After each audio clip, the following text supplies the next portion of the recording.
they release a battle sim within Pokemon Home. Now, at first, please give us a reason that would to just be actually pay cool for this thing, obviously. But that doesn't stop the sale of new games, because we still need to buy the new games to get Pokemon in there. It actually makes hacking, I think, a little bit harder in terms of like how we get our Pokemon and that kind of thing.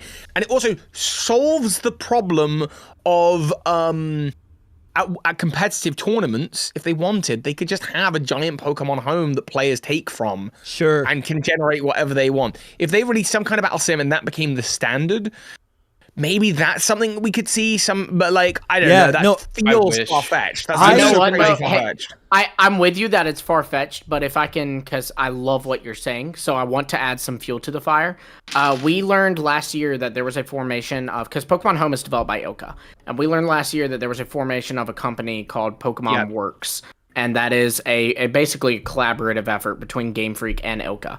And so the thing is, like, I don't think that my biggest, like, no, there won't be, Home won't get a competitive circuit, is I do think that Game Freak will want the Game Freak project to be where competitive is. But if Pokemon Works is taking over Pokemon Home, it is a Game Freak project, you know? Well, and the thing is, you could even charge extra. So because here's the thing, right now we pay, what is it, 15 quid a year? It's really not Pokemon that much. Home. We pay 15 quid a year for Pokemon Home storage. If they did Pokemon Home Stadium or Pokemon Home Coliseum or Battle or whatever this thing is going to be called, and it's a battle sim, first of all, we're going to charge you an extra $15 a year to have the battle functionality. Okay, great. So now we're paying $30 a year for that. On top of when they drop Pokemon Legends ZA and you're going, well, these Pokemon are really, really powerful, but they're locked to the game currently. They'll come out for Pokemon Home soon. You have to buy the new game to get the Pokemon in there. So you're buying the game anyway, but you're also now paying this $30 subscription every single year. I think it would have to be an option. Makes a lot of sense. No, I love that. I think it would have to be an option, I would cry. Because I think the biggest thing is that people buy the new game. Like, when people buy whatever the new generation game is for a variety of reasons, right? Whether it's shiny hunting, collecting, just the story, right? Maybe it's just you want to play with friends, whatever, right? Nostalgia. And I think oftentimes it ends up being a gateway into battling, into playing VGC. So as long as the main game is still like a pathway to that, I think, bro, I think a battle simulator, 100%. I would love a new battle simulator at some point. And really the benefit of a battle simulator is so you can like do what Pokemon Showdown allows you to do, which is to min-max your Pokemon and to test out your teams. That's what I was going to say as well, is that it will decrease the people wanting to play Pokemon Showdown. Like, and they probably don't really care or don't want people playing Pokemon Showdown as much as people do.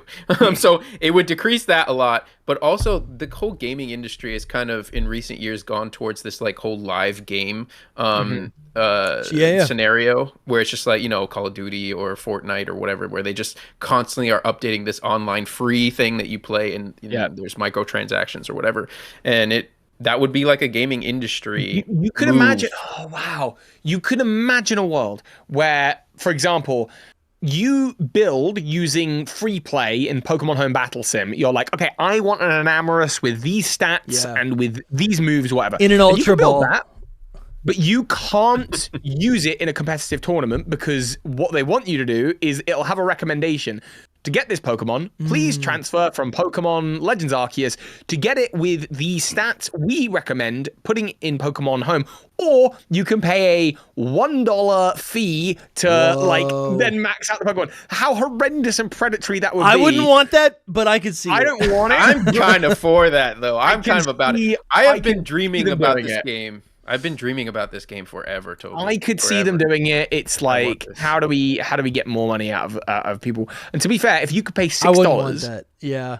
If you could pay $6 and have your competitive team that you want, that you've been testing, like unlocked, or the stats edited, like golden bottle caps you're effectively buying, like, and again, it's not going to be $6, it's going to be 600 Pokecoins, which you buy with dollars.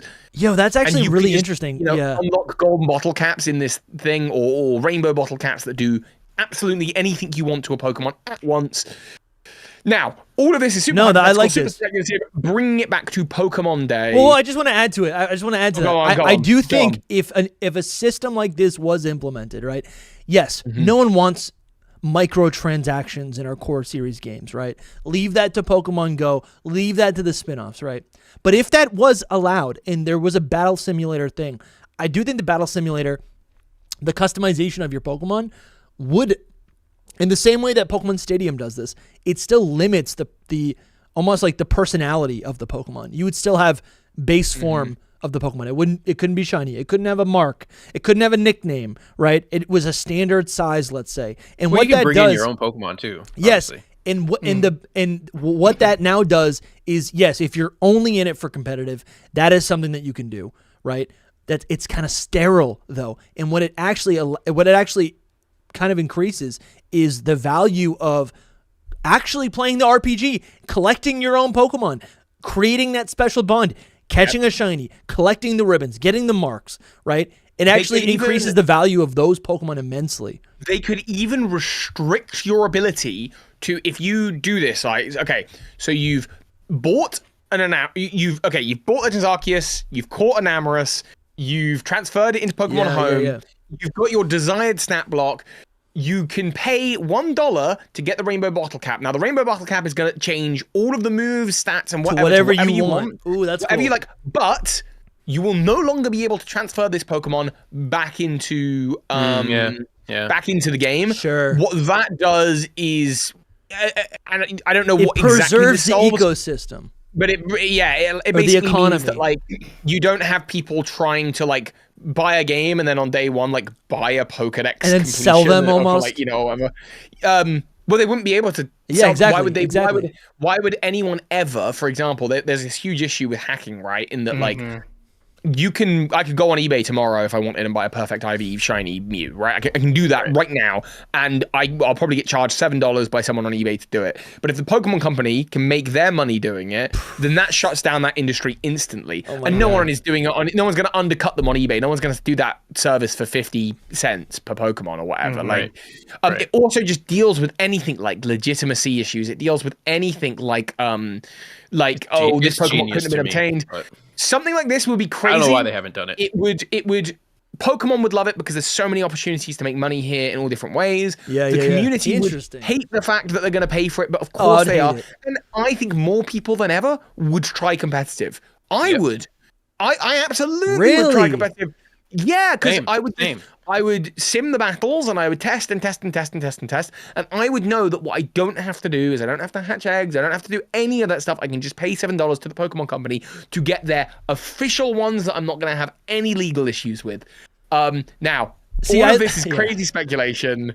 Absolutely. The only thing that this solves is this weird gap that like, are we really going to have a fourth year of Scarby? Yeah.